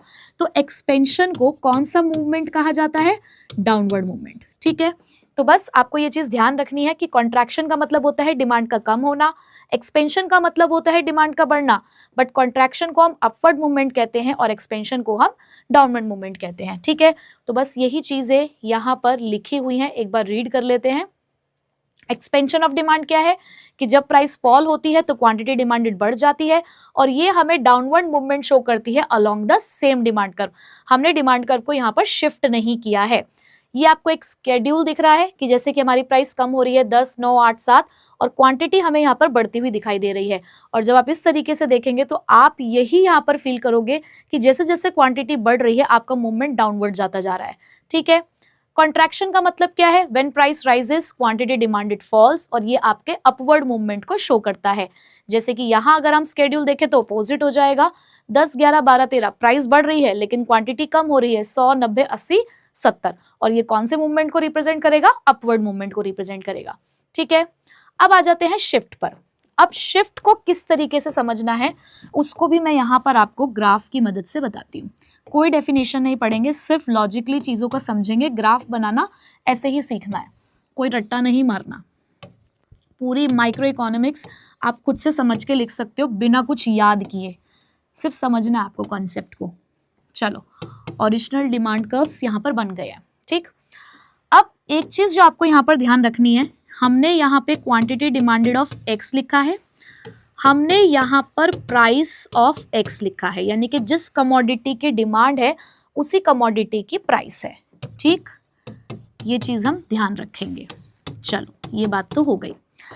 अब हमने ये पढ़ा है कि जब हम शिफ्ट की बात करते हैं या जब हम चेंज इन डिमांड की बात करते हैं तो उसकी भी दो कैटेगरी हैं, या तो यहाँ पर भी आपकी डिमांड बढ़ती है या डिमांड घटती है, जिसे हम बोलते हैं इंक्रीज इन डिमांड और डिक्रीज इन डिमांड। ठीक है, डिमांड का बढ़ना यानी कि जब अदर फैक्टर्स की वजह से, अब यहाँ पर एक चीज ध्यान रखने की, प्राइस चेंज नहीं होगी। किसकी प्राइस, जिस गुड की आप बात कर रहे हो सेम कमोडिटी की प्राइस चेंज नहीं हो रही है, वो हमने कांस्टेंट मान ली है। क्या मान ली है, कांस्टेंट मान ली है, वो बिल्कुल भी चेंज नहीं हो रही है। पर अगर किसी भी अदर फैक्टर की वजह से डिमांड चेंज होगी तो या तो अगर डिमांड बढ़ेगी या घटेगी, बढ़ेगी तो इंक्रीज इन डिमांड होगा, घटेगी तो डिक्रीज इन डिमांड होगा। चलो, अब एक एग्जांपल लेते हैं। सबसे पहले यहाँ पर ओरिजिनल प्राइस और ओरिजिनल क्वांटिटी बना लेते हैं, जैसे कि अभी हमने पीछे भी बनाया था। मैंने कहा कि नॉर्मल गुड के केस में, नॉर्मल गुड के केस में हमने ये पढ़ा कि जब इनकम बढ़ती है तो नॉर्मल गुड्स की जो डिमांड होती है वो भी बढ़ जाती है। डिमांड तो यहाँ पर भी इंक्रीज हुई है, लेकिन अब फैक्टर क्या है, प्राइस नहीं है, अब फैक्टर है इनकम। तो मुझे ये बताओ कि अब जब मैं यहाँ पर अपनी क्वांटिटी को बढ़ाऊंगी, भाई ऑब्वियस सी बात है मेरी क्वांटिटी इंक्रीज होगी, बट वो इंक्रीज इसलिए नहीं हुआ कि मेरी प्राइस में चेंजेस आए हैं, वो इंक्रीज इसलिए हुआ है क्योंकि इनकम बढ़ गई थी मेरी। तो क्योंकि यहाँ पर प्राइस के अलावा कोई फैक्टर है, आपकी इनकम इंक्रीज हो रही है जिसकी वजह से आप अपनी क्वांटिटी को इंक्रीज कर रहे हो, तो आपका डिमांड कर्व यहाँ पर शिफ्ट हो जाएगा। और वो शिफ्ट कौन सी होगी, राइटवर्ड। क्योंकि अगर आप देखें तो जब मैंने अपने ग्राफ को राइटवर्ड शिफ्ट किया अपने डिमांड कर्व को, चलो इसको मैं ऐसे डॉटेड ना बना के लाइन ही बता देती हूँ ताकि इजीली आपको समझ में आए। यहाँ पर प्राइस क्योंकि सेम है तो प्राइस को तो मैं चेंज नहीं कर सकती, तो सेम प्राइस पर ही आपको क्वांटिटी बढ़ती हुई नजर आ रही है। क्यों, क्योंकि वो क्वांटिटी बढ़ी इसलिए है क्योंकि हमारी इनकम बढ़ गई है। तो ये जो आपको राइटवर्ड शिफ्ट देखने को मिली है, ये तो हमें पता है ना कि ये वाली शिफ्ट क्या कहलाती है, राइटवर्ड शिफ्ट। तो राइटवर्ड शिफ्ट कब मिलेगी आपको, जब जब आपकी डिमांड इंक्रीज होगी due two factors other than price. ठीक है, अब उधर बात करते हैं डिक्रीज इन डिमांड की। अब अगर मैं आपसे ये बोलूं कि टी की प्राइस फॉल हो गई, मार्केट में टी की प्राइस फॉल हो गई, अब टी का सब्स्टिट्यूट क्या है, कॉफी। अगर टी की प्राइस फॉल हो जाएगी तो उससे कॉफी की डिमांड पर क्या फर्क पड़ेगा, कॉफी की डिमांड भी कम हो जाएगी। क्यों, क्योंकि लोग अब टी ज्यादा प्रेफर करेंगे। तो टी की प्राइस फॉल हुई जिसकी वजह से कॉफी की डिमांड यहाँ पर डिक्रीज हो गई है। मैं यहाँ पर ग्राफ बना रही हूँ कॉफी का, ठीक है, किसका ग्राफ बना रही हूँ? कॉफी का। क्या कॉफी की प्राइस में किसी भी तरीके का कोई चेंज आया है? नहीं, कॉफी की प्राइस में तो कोई चेंज नहीं आया, लेकिन कॉफी की डिमांड में चेंज आया है कि कॉफी की जो डिमांड है वो घट गई है। तो पहले ओरिजिनल वाली प्राइस बना देते हैं, ओरिजिनल वाली क्वांटिटी के साथ। अब क्योंकि फिर से वही बात कि हमारी डिमांड कम हो रही है, तो हम किस साइड शिफ्ट करेंगे? हम शिफ्ट करेंगे लेफ्टवर्ड। अब जब हमने लेफ्टवर्ड शिफ्ट किया तो सेम प्राइस पर ही अगर हम देखें तो हमारी क्वांटिटी फॉल हो चुकी है, सेम प्राइस पे ही क्वांटिटी फॉल हो गई है। एक नया डिमांड कर्व हमें यहाँ पे देखने को मिला है। तो ये चीज यही शो करती है क्लियरली कि जब आप जब आप लेफ्टवर्ड शिफ्ट करते हो तो लेफ्टवर्ड शिफ्ट क्या होता है आपका? Decrease in demand. और वो डिक्रीज इन डिमांड कब होगा? जब प्राइस को छोड़ के कोई भी अदर फैक्टर की वजह से अगर आपकी डिमांड डिक्रीज हो रही है तो आप लेफ्टवर्ड शिफ्ट करेंगे और उसी को क्या बोलेंगे? Decrease in demand.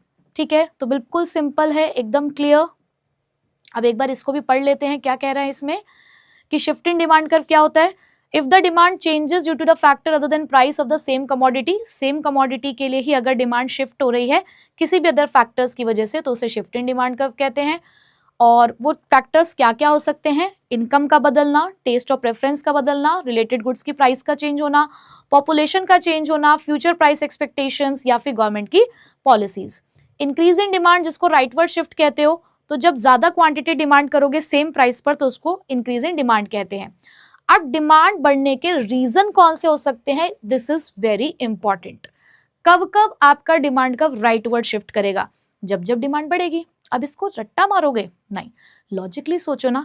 सबसे पहले तो हमने जो भी डिटर्मिनेंट्स पढ़े थे डिमांड को अफेक्ट करने के, उसमें से पहला डिटर्मिनेंट तो हम एलिमिनेट कर देते हैं, प्राइस ऑफ कमोडिटी वाला। दूसरे पे आते हैं प्राइस ऑफ रिलेटेड गुड, जिसमें आपने दो तरीके के गुड्स पढ़े हैं, सब्स्टिट्यूट गुड्स और कॉम्प्लीमेंट्री गुड्स। ठीक है, एग्जाम्पल ध्यान रखना इनका, हमेशा इनका एक एक एग्जाम्पल ध्यान रखना, और एग्जाम्पल से आपको रिलेशन बनाना आसान हो जाएगा। आप एग्जाम में बहुत सारे बच्चे भूल जाते हैं कि सब्स्टिट्यूट गुड का इनवर्स रिलेशनशिप होता है या डायरेक्ट होता है, कॉम्प्लीमेंट्री में डायरेक्ट रिलेशनशिप होता है, इनवर्स रिलेशनशिप होता है, बच्चे भूल जाते हैं। रट के जाओगे तो भूल जाओगे, बट एग्जाम्पल के साथ लिंक करके याद करके जाओगे तो हमेशा याद रहेगा। और बहुत ही बेसिक आपको एग्जाम्पल याद रखना है, इसका टी और कॉफी याद रख लो, इसका पेट्रोल एंड कार याद रख लो। ठीक है, तो सब्स्टिट्यूट गुड में ध्यान रखो कि डिमांड कब इंक्रीज होती होगी। इंक्रीज का याद रख लो, डिक्रीज उसके अपोजिट होते हैं। कब इंक्रीज होगी? कि जब टी की प्राइस बढ़ती है तो कॉफी की डिमांड बढ़ जाएगी। टी की प्राइस बढ़ेगी तो कॉफी की डिमांड बढ़ेगी, है ना? यही तो समझ में आया आपको कि जब टी की प्राइस बढ़ी तो लोग कहाँ शिफ्ट होने शुरू हो जाते हैं? कॉफी की तरफ। तो ये आपको एक रीजन मिल गया। तो यहां से पहला रीजन निकल कर आया, इंक्रीज इन या rise in price of substitute good. पहला रीजन, डिमांड बढ़ने का पहला रीजन क्या है? Rise in price of substitute good. अच्छा, पेट्रोल की प्राइस जब कम हो जाती है तो कार की डिमांड बढ़ जाती है, फिर से डिमांड इंक्रीज हो रही है। कब इंक्रीज हो रही है? जब पेट्रोल की प्राइस यानी कि उसके कॉम्प्लीमेंट्री गुड की प्राइस क्या हो रही है? फॉल हो रही है। तो fall in price of complementary good, rise in price of substitute good, fall in price of complementary goods. अब आते हैं नेक्स्ट फैक्टर पे, income of the consumer. Income of the consumer के बेसिस पर दो तरीके के गुड्स होते हैं, नॉर्मल गुड्स और इन्फीरियर गुड्स। नॉर्मल गुड्स के केस में हमने ये पढ़ा कि अगर इनकम बढ़ती है तो नॉर्मल गुड्स की डिमांड बढ़ जाती है। तो पहला रीजन क्या मिल गया? Increase in income of the consumer in case of normal good. But inferior good के केस में क्या होता है? जब इनकम कम होती है तो इन्फीरियर गुड्स के लिए डिमांड बढ़ जाती है, यानी कि fall in income of the consumer in case of inferior good. Taste and preference, आप कब ज्यादा डिमांड करोगे? जब किसी चीज के लिए आपका फेवरेबल टेस्ट होगा, तो in case of favourable taste आपकी डिमांड बढ़ जाएगी। तो बस ऐसे याद रखना है, और वही सारे फैक्टर है। देखो, increase in price of substitute good, fall in price of complementary good, increase in income for normal good, decrease in income for inferior goods, favourable change in taste and fashion, और ये थोड़े हमारे extra point होते हैं। Future expectation rise होगा तो आप ज्यादा आज खरीदोगे, पॉपुलेशन बढ़ जाएगी, मार्केट का साइज बढ़ जाएगा तो आप ज्यादा खरीदोगे। ठीक है, समझ आ गए? तो स्केड्यूल वक्ड्यूल तो आप लोग बना ही लोगे, बस इसका ध्यान रखना कि प्राइस यहाँ पर आपको चेंज नहीं करनी। जैसे एक्सपेंशन और कॉन्ट्रैक्शन में आप प्राइस चेंज कर रहे थे, यहाँ पर इस तरीके से आपको प्राइस चेंज नहीं करनी है, सिर्फ क्वांटिटी में ही चेंज दिखाना है। ठीक है, अब ऐसी सेम डिक्रीज के लिए है, that less quantity demanded at the same price, कम खरीदोगे किस वाली प्राइस पे, सेम प्राइस पर ही। अब जो फैक्टर्स, जो रीजन आपने वहां पढ़े उसके जस्ट अपोजिट यहाँ आ जाएंगे, that fall in price of substitute good, rise in price of complementary good, fall in income in case of normal good, rise in income in case of inferior goods, unfavorable taste and habit and trend change, future expectation, price अगर fall हो रही है तो आप बाद में खरीदना prefer करोगे, पॉपुलेशन का कम हो जाना, लोगों का माइग्रेट कर जाना, ये आपकी डिमांड को डिक्रीज कर देगा।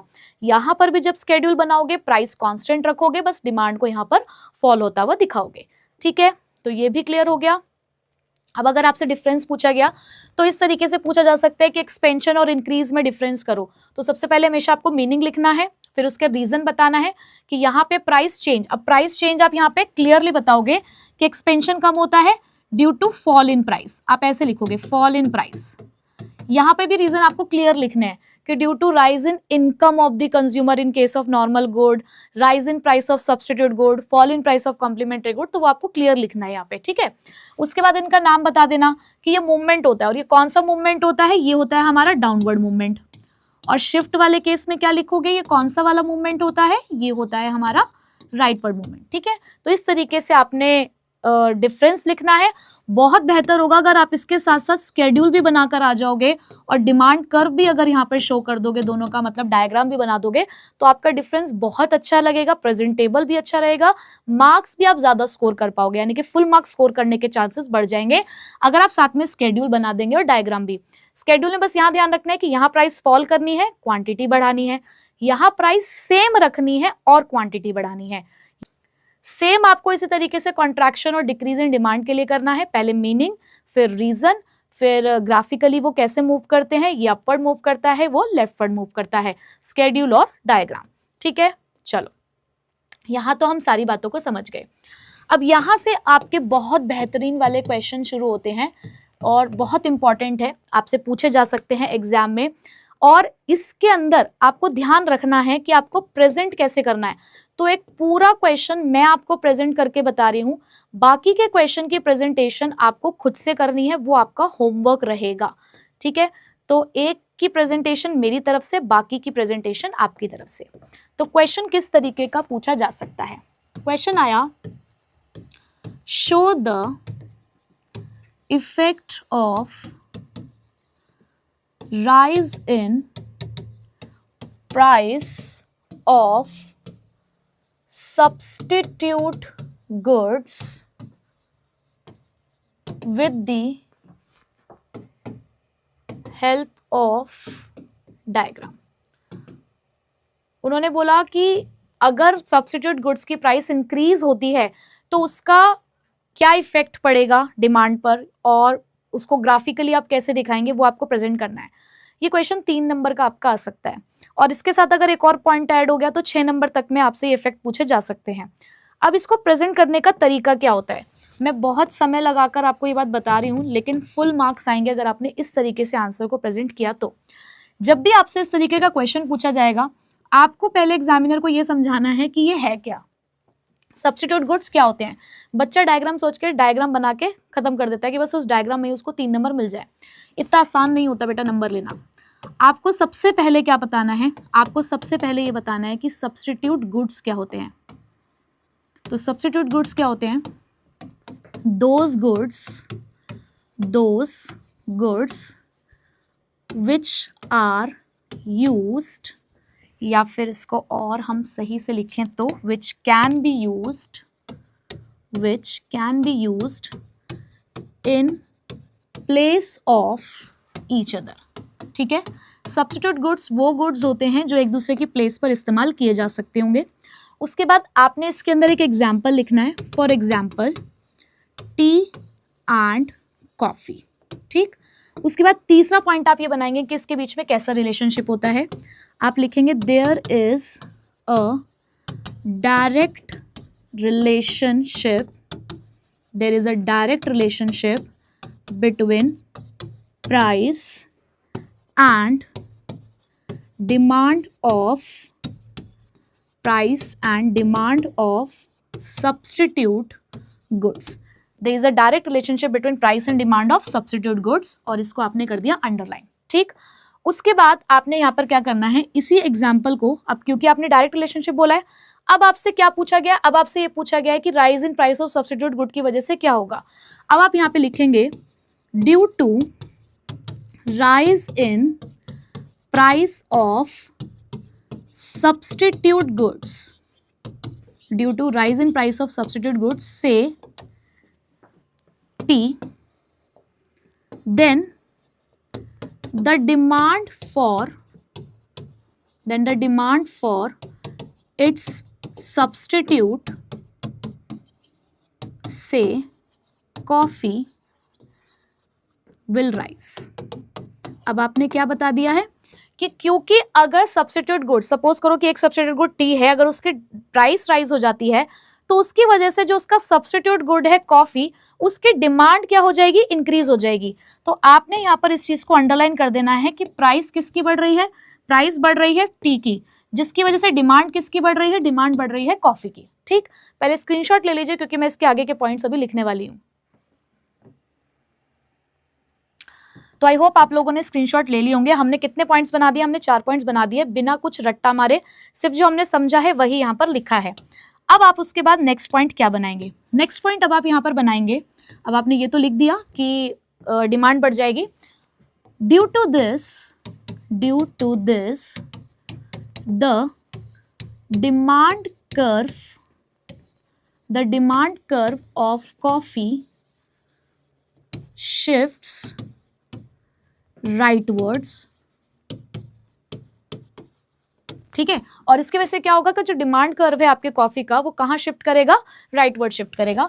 Now this can be explain with the help of a diagram. ये सब बात आपने यहाँ पर लिख देनी है और फटाफट से एक आपको यहाँ पर डायग्राम बनाकर दिखा देना है और यहाँ लिख देना है क्वांटिटी डिमांडेड ऑफ कॉफी और यहाँ लिख देना है प्राइस ऑफ कॉफी। ठीक है, उसके बाद ओरिजिनल प्राइस, ओरिजिनल क्वांटिटी, फिर क्योंकि आपको यहाँ पर राइटवर्ड शिफ्ट भी दिखाना है तो वो आपने राइटवर्ड शिफ्ट दिखाया। इस तरीके से नया डिमांड कर्व आप बनाएंगे। सेम प्राइस पर क्वांटिटी आपकी क्या हो गई है, इंक्रीज हो गई है, तो ये आपने दिखा दिया और इसी को आपने क्या बोला, राइटवर्ड शिफ्ट। ठीक है, बट अभी आपका काम यहीं पर ही खत्म नहीं हुआ है। डायग्राम बनाने के बाद आपको यहाँ पर इसका एक्सप्लेनेशन भी देना होता है, ये बात मैंने आपको पहले ही बताई है। तो यहाँ आपने इसके एक्सप्लेनेशन में क्या क्या लिखना है, सबसे पहले आप ये बताएंगे कि आपने एक्स एक्सिस पे क्या प्लॉट किया है। आपने एक्स एक्सिस पे उसकी क्वांटिटी डिमांडेड को प्लॉट किया है, आपने वाई एक्सिस पे उसकी प्राइस को प्लॉट किया है, किसकी, कॉफी की। फिर आप कहेंगे कि OP and OQ are the initial price and quantity demanded respectively. Due to rise, फिर से वही वाली लाइन रिपीट करनी है, due to rise in the price of substitute goods the demand curve of coffee shifts rightward from D to D1 and the quantity demanded of coffee increases from OQ to OQ dash and price remains same at OP। बस इतनी आपको explanation लिख कर आनी है और जितनी lines मैंने यहाँ पर लिखी है वो लाइंस आपको यहाँ पर लिख के आनी, पूरे के पूरे मार्क्स आपको मिलेंगे, बिल्कुल भी आपके मार्क्स वहाँ पर डिडक्ट नहीं होंगे। तो पहले आपको कॉन्सेप्ट समझाना है, रिलेशनशिप है तो रिलेशनशिप बताना है, फिर वो क्या पूछ रहे हैं उसका जस्टिफिकेशन देना है, डायग्राम बनाना है, डायग्राम का एक्सप्लेनेशन देना है। ठीक है, तो ये बात आपको यहाँ तक समझ आ गई। तो इसी तरीके से हमें यहाँ पर सारे के सारे जो ग्राफ हैं वो यहाँ पर बनाकर दिखाने हैं। तो ये आपका होमवर्क है, मैंने एक बता दिया, सब ऐसे बनेंगे। जैसे कि यहाँ पर स्टार्टिंग हुई है हमारे पास इनकम वाले टॉपिक से, कि सबसे पहले इनकम का दिखाना था, डिमांड पे क्या इफेक्ट है। जैसे नॉर्मल गुड है तो राइज इन इनकम में राइटवर्ड शिफ्ट वाला डायग्राम बनेगा, फॉल इन इनकम में लेफ्टवर्ड शिफ्ट वाला डायग्राम बनेगा। एक्सप्लेनेशन सब कुछ सेम रहेगी, बस आपको ध्यान रखना है कहाँ इनवर्स रिलेशनशिप है और कहाँ पर डायरेक्ट रिलेशनशिप है। एग्जाम्पल्स हमेशा ध्यान रखेंगे। ठीक है, इस तरीके से देखो, दूसरा इन्फीरियर गुड्स के लिए बनाना सीखना है और इस तरीके से भी आप करके दिखा सकते हैं। अपना एग्जाम्पल वगैरह यहाँ से ध्यान रखो कि क्या क्या एग्जाम्पल है। ये सब मैंने आपको ऊपर बात पढ़ा दी है, जब मैं नॉर्मल गुड पढ़ा रही थी, इन्फीरियर गुड्स पढ़ा रही थी, सब बता चुकी हूँ। Change in price of related good में जैसे मैंने अभी आपको सब्स्टिट्यूट गुड का बताया, पहले आपने डेफिनेशन लिखी, एग्जाम्पल लिखा, उसके बारे में रिलेशनशिप बताया। देखो ये इस तरीके से भी रिलेशनशिप आप चाहो तो बता सकते हो। फिर उसके बाद आपने डायग्राम बनाना है, डायग्राम को एक्सप्लेन करना है। कॉम्प्लीमेंट्री गुड्स आ गए आपके, इस तरीके से आप लिख सकते हो, ठीक है। तो बस इसी तरीके से कोई भी इफेक्ट, जितने भी आपने फैक्टर्स अफेक्टिंग पढ़े हैं, price of related good, income of the consumer, taste and preferences, इन सभी के आपसे इफेक्ट्स यहाँ पर पूछे जा सकते हैं, ठीक है। तो बच्चों आज हम लोगों ने यहाँ पर कंप्लीट किया अपना डिमांड वाला पार्ट, ठीक है, जिसमें हमने कंप्लीटली डिमांड को अच्छे तरीके से समझ लिया कि डिमांड क्या होती है, उसके क्या क्या कैटेगरीज हैं, कौन कौन से फैक्टर्स उसको अफेक्ट करते हैं, उसके एक्सेप्शंस क्या है लॉ ऑफ डिमांड की, वो सारी बातें पढ़ी। एंड आई होप कि आपको बहुत अच्छे तरीके से ये सारी चीज़ें समझ आ गई होंगी, लॉजिकली आपने चीज़ों को समझा होगा और ग्राफ में किसी भी तरीके की आपको दिक्कत नहीं आ रही होगी, ठीक है बच्चों। तो चलिए अब मिलूंगी मैं आपसे नेक्स्ट क्लास में इसके नेक्स्ट पार्ट के साथ, which is related to price elasticity of demand, क्योंकि वो थोड़ा एक न्यूमेरिकल पोर्शन है हमारा उसके अंदर, तो उसको थोड़ा सा और फोकस्ड वे में पढ़ेंगे नेक्स्ट पार्ट के अंदर। तो मिलेंगे अब आपसे नेक्स्ट पार्ट में, तब तक इसकी तैयारी बढ़िया तरीके से कर लीजिएगा। So till then take care, bye bye.